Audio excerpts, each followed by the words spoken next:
के आए कि शास्त्र कहते हैं कि अकाल मृत्यु हरणम सर्वव्याधि विनाशनम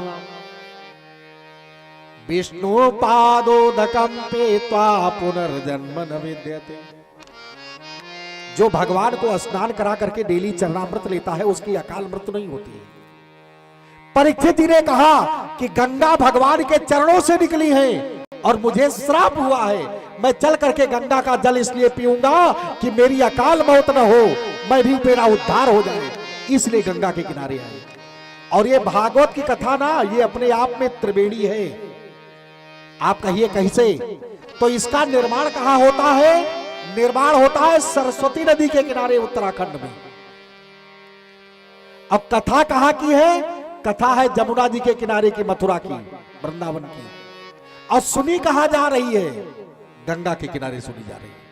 तो गंगा जमुना सरस्वती तीनों सम्मिलित होने के कारण ये भागवत की कथा आप त्रिवेणी में स्नान कर रहे हैं।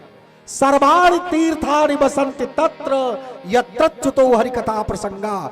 जहां पर भगवान की कथा होती है वहां सारे तीर्थों का अपने आप समावेश हो जाता है। उत्तरा की कोख से निकल करके भगवान बाहर खड़े हुए। बड़े ध्यान से सुनना।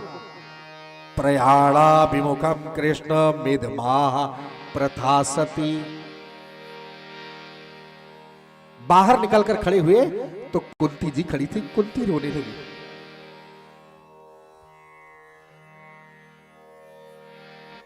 भगवान ने कुंती से कहा, बुआ जी प्रणाम।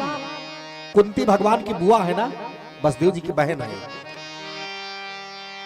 कुंती जी रो पड़ी और गोविंद का हाथ पकड़ करके कहा, नारायण मैं प्रणव में नहीं हूं।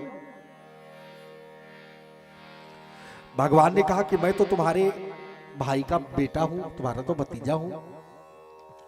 वो हाथ जोड़ करके स्तुति करती है। ये कुंती की स्तुति जरूर सुन लीजिए, भागवत का प्राण है, इस स्कंद का प्राण है इसको की।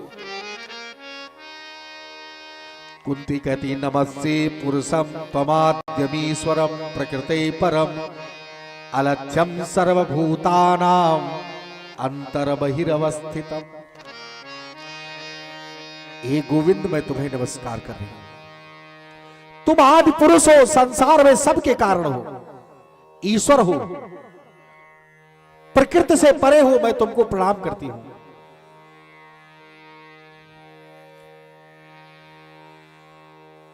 भागवत का बड़ा सार गर्भित श्लोक है ये आप लोग डेली ये श्लोक को पूजा जब सुबह कीजिए तो पढ़ा कीजिए सब लोग। कुंती जी स्तुति करती है, भगवान से कहती है, कृष्णाय वासुदेवाय देवकी नंदनाय च नंद गोप कुमाराय गोविंदाय नमो नमः। इस श्लोक को याद रखो। भागवत की कथा में आए हो, कुछ लेकर के जाओ और इसका डेली पाठ करना, पूजा करना, तब इस श्लोक को पढ़ दिया करो। कभी संकट आपको घेर नहीं सकता है। कुंती जी कह रही गोविंद से, नमः पंकजनाभाय नमः पंकजमालिने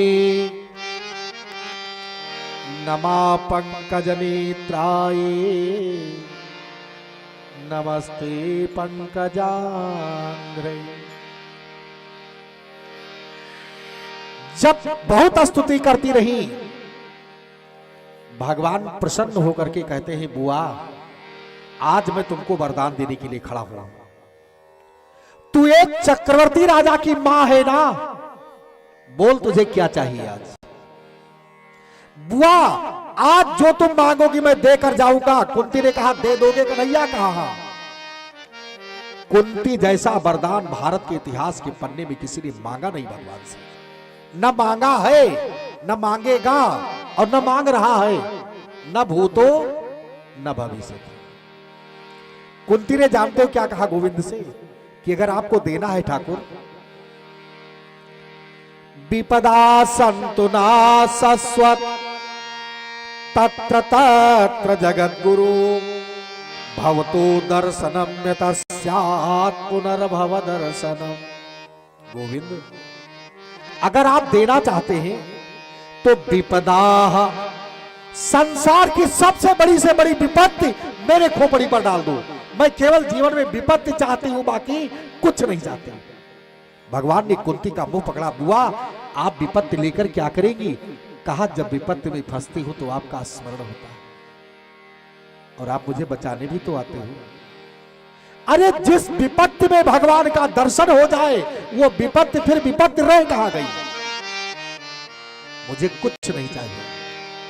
और गोविंद, मेरा तो संबंध आपसे अनंत जन्मों का है। कवियों ने बड़ी सुंदर लाइनें दी, थोड़ा सा सब लोग आनंद ले लीजिए, फिर व्याख्या दे रहे हैं। कुंती जी भगवान से कह रही हैं बड़ी गंभीरता से, सब लोग दोहराते रहेंगे मन में। कई जन्मों से बुला रही हूं, कई जन्मों से बुला रही हूं, कोई तो रिश्ता जरूर होगा। कई जन्मों से बुला रही हूँ, कोई तो रिश्ता जरूर होगा।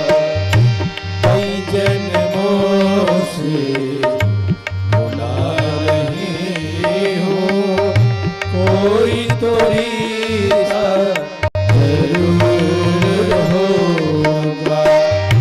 नजरों से नजरें मिला न पाई, नजरों से नजरें मिला न पाई, मेरे नजर का कसूर होगा।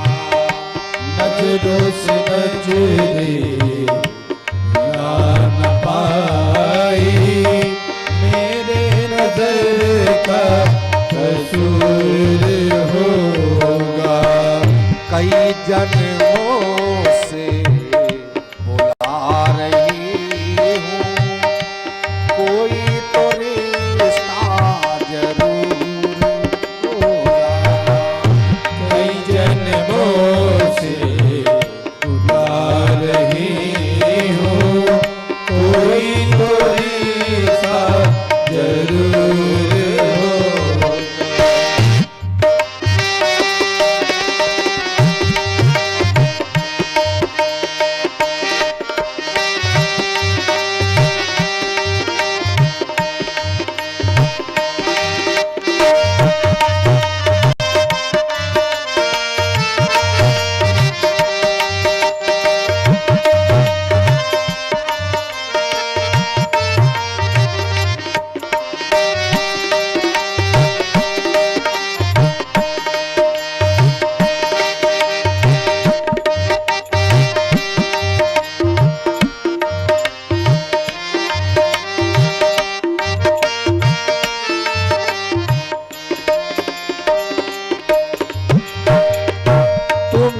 तो मेरे मात पिता हो, तुम ही तो मेरे बंधु सखा हो। तुम ही तो मेरे मात पिता हो, तुम ही तो मेरे बंधु सखा हो। तुम ही तो मेरे मात पिता हो, तुम ही तो मेरी बंधु सखा